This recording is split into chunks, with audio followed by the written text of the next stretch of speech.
ሰላም ጤና ይስጥልን ውድና የተከበራችሁ የዚህ ቲቪ ቤተሰቦች እንዴት ናችሁ? ይሄን ቪዲዮ ላይክ እና ሼር ሰብስክራይብ እያደረጋችሁ ቤተሰቡ ነው። ሁሌም የኛም ሚዲያችን እንግዲህ ፍትህ የምንጠይቅበት ነው። ይህ ወንድማችን የ20 ዓመት ወጣት ሲሆን ማለት ነው በሀርቦ ከተማ በፖሊስ ህይወቱ አልፏል፣ ተገድሏል ማለት ነው። ለምንድን ነው የተገደለ ካላችሁ 2 ሊትር ነዳጅ ለምን ከባጃጅ ውስጥ ተገኘ ተብሎ ማለት ነው። ይህ ወጣት ገና ህፃን ነው፣ ገና ታዳጊ የ20 ዓመት ነው። የባጃጅ ሹፌር ሲሆን በባጃጅ ውስጥ እየሰራ ያለ እንግዲህ ቤንዚል በአሁኑ ሰዓት ላይ እንዴት እንደጠፋ ኢትዮጵያ ውስጥ የምታውቁት ነውና 2 ሊትር ቤንዚል እንዴት ባጃጅ ውስጥ ተገኘ በማለት ህይወቱ አልፏል ማለት ነው። መታሰር ያለ ነው፣ ሌላ ነገር ያለ ነው፣ ቅጣት ያለ ነው። ህይወትን ማጥፋት ግን በጣም አሳዛኝ ነገር ነው ማለት ነው። እና ፍትህ ለወንድማችን ሁላችንም እንበል ማለት ነው። ፍትህ እንጠይቃለን። ፍትህ በሉ ሁላችሁም። አርቦ ነው፣ ወሎ ሀገር አርቦ ውስጥ ነው ማለት ነው። የትም ይሁን የትም ኢትዮጵያዊ ነው፣ መገደል የለበትም። ያውም የ20 ዓመት ገና ወጣት፣ ያውም ባጃጅ እየነዳ የሚኖር ምስኪን ህፃን ልጅ ማለት ነው፣ ታዳጊ እና ከእለት እለት ይሄ ነገር እየጨመረ ነው ያለ ሀገራችን ላይ። ይሄ አሁን እውነት እንትን ነው። ያውም ደግሞ በህግ አስከባሪ በሚባሉ በፖሊስ ህይወቱ መጥፋቱ ህዝቡ ወጥቶ እንግዲህ ፍትህ እያለ ይገኛል። ፍትህ በደንብ ያስፈልጋል ለዚህ ወጣት ማለት ነው። ምክንያቱም በጣም ነው የሚያሳዝን። ገና ትንሽ ልጅ መስራት ማደግ ሲኖር ማለት ነው። ወጣት በአንድም በሌላም እያለቀ ነው።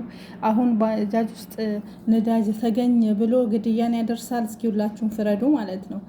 ምክንያቱም መቀጣት ያለበት ነገር ይቀጣል፣ መታሰር ካለበት ይታሰራል፣ ገንዘብ ከሆነ ይቀጣል፣ ነዳጁ ከተወረሰ ይወረሳል። ለ2 ሊትር ነዳጅ እንዴት ህይወት ይጠፋል?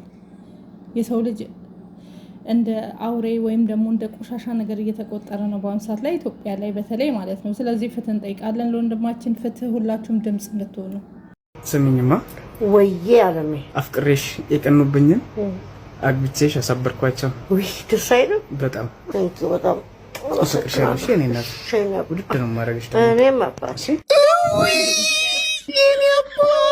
ምን አገባችሁ? የፈለጉትንስ ቢያደርጉ ምን ቤት ናችሁ እናንተ? እንደ እናትም እንደ ሚስትም የሚሆን ሚስት ተገኝቶ ነው። ይሄ እኮ መታደል ነው። አዎ አግብቶ አሳብዷቸዋል። ገና አስወልዶ ያከስላቸዋል። በርታ ወንድሜ። ምን አገባሽ? የት አባታቸው ወንድሜ። አንተም በርታ እህቴ፣ አንቺም በርቺ እህቴ። ደግሞ ዘረጠጥክ ብላችሁ ደግሞ ስሙን አጥፈው አሉ። ለማንኛውም የአብርሃምና የጋሻ ቆብ ሬሳራ ነው። የአብርሃምና የሳራ ያርግላችሁ። አሜን በሏል። እነሱን ተወት አድርጓቸው። ምን አለ እሱ አገባት እንጂ አጠባ አተ ለቤዛ ላይፍ ጀምራቸዋል። ኑሩል ውጪ ትኖሪ ነበር ወይስ ኢትዮጵያ ብቻ ነው የነበርሽው? አደብታ ነው የምኖረው። ሚኒሶታ ነው የምኖረው። I'm from Minnesota. Oh, you from Minnesota? Okay. For good move አድርገሽ ነው ወይስ ተመለሻል? No, አሁን መለሳለሁ። ለ3 ወር መለሳለሁ። ከዛ በኋላ እመጣለሁ። እዚህ for good move አደረገ። ኦኬ፣ በጣም አሪፍ። አይ ደስ ይላል። ወይ ደስ ይላል። ሮዛ ያንተ ስም ማን ነው? ይቅርታ የሷ ታውቋል። ከድር። ኦኬ ብሮዬ። አይ ደስ ይላል፣ ደስ ይላል በእውነት። Thank you. ማኛ ስለመጣ thank you brother. Thank you. ፈታ ብሉ በእውነት ተጫወቱ። ምንም ችግር የለውም።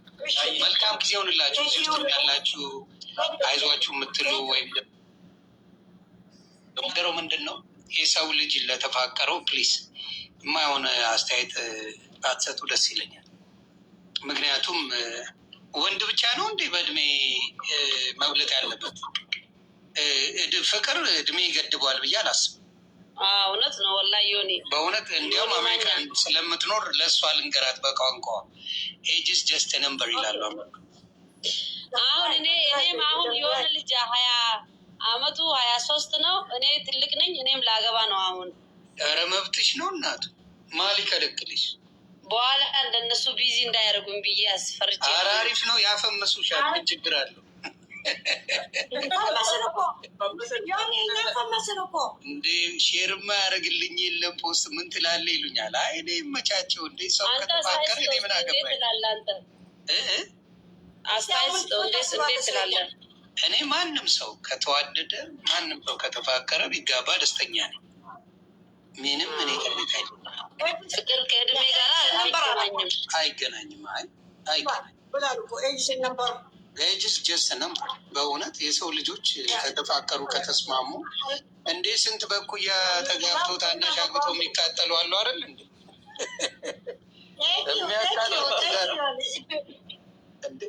የምትንከባከብ ሚስት ተገኝቶ ነው እንዴ? የምታቃጥልማ በሻሉ አባቴ የምታቃጥልማ በየቦታው አለ አባቴ።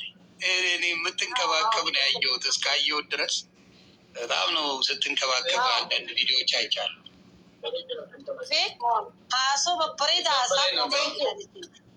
ስለዚህ አይ ደስ ይላል። ማንንም እንዳሰማኝ ነው ያባል እንዳትሰሙ ማንንም ሁለታቸው ደስ የሚል ነው። ፎቶዎቹ ራሱ በጣም ያምራል። ከኋላ በጣም ያምራል። ከኋላ ያየሁት ምርጥ ፎቶ አለ። እኔ ተመችቶኛል። እልክልሃለሁ። ምን ታደርገዋለህ? ቪዲዮ ስራ አንድ ቪዲዮ ስራላችሁ ከእኔ ቪዲዮ ሰራለሁ። በእውነት እኔ ስራኛ አንተም በጣም ነው የምንወደድ። እኔ ይመቻችሁ። እግዚአብሔር ምስክሬ። የሰው ልጅ ከተዋደደ እኔ ደስተኛል። ፎሎ አድርጋለሁ። መልስ። እሺ እሺ። ኧረ አሁኑን ነው የምመልሰው እናት እና በርቱልኝ፣ ፈታ በሉ፣ ተጫወቱ። መልካም ጊዜ ሆንላችሁ። እሺ ኑሩልኝ ኑሩልኝ ኑሩልኝ። በርቱ በርቱ። እሺ መልካም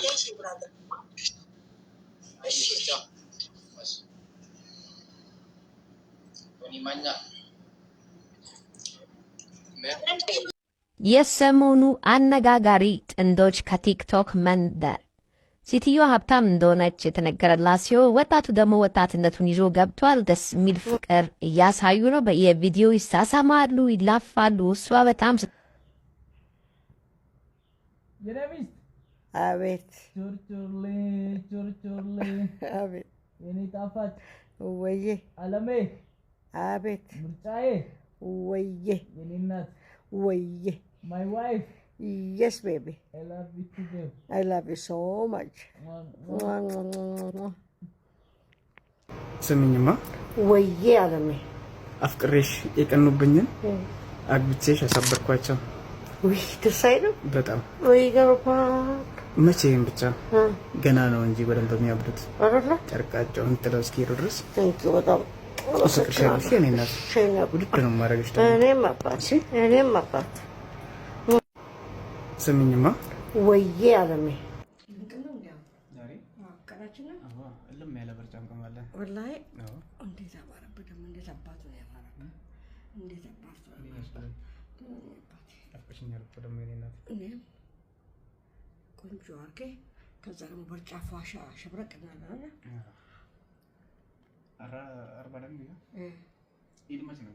ይደርሳል። ትንሽ ነው የቀረው። አቤት እንዴት አባቱ አማረብህ። እስቲ ጉዩ ሂዳ ነው ጉዩ ሂድ ማለት ጉዩ ነው ይደርሳል። ጃለለ ቀምና አከሴ በቃ ይባርክልና እሱ እኔ ያለም ውድድ ፍቅር ነው የማደርግሽ። እኔም አባቴ ለዚህ ነው እኮ እንዲህ መንከባከብ። ይሄ እንክብካቤ ምን ጊዜ ያለ አይደል? ማታ ማታ ቀን ቀን ብቻ ነው ሰው ስላላየ ህይወት ብዬ ነው እንጂ ማታ ማታ ምን ጊዜ ማለት አይደል? ይሄ እንክብካቤ ከልቤ ነው የማፈቅርሽ እኔ እናት። በጣም እወድሃለሁ፣ አፈቅረዋለሁ። ሻሸ ብረቅ በልልኝ፣ ፏፈሽ በልልኝ። እሺ አባቱ ቻው ቻው።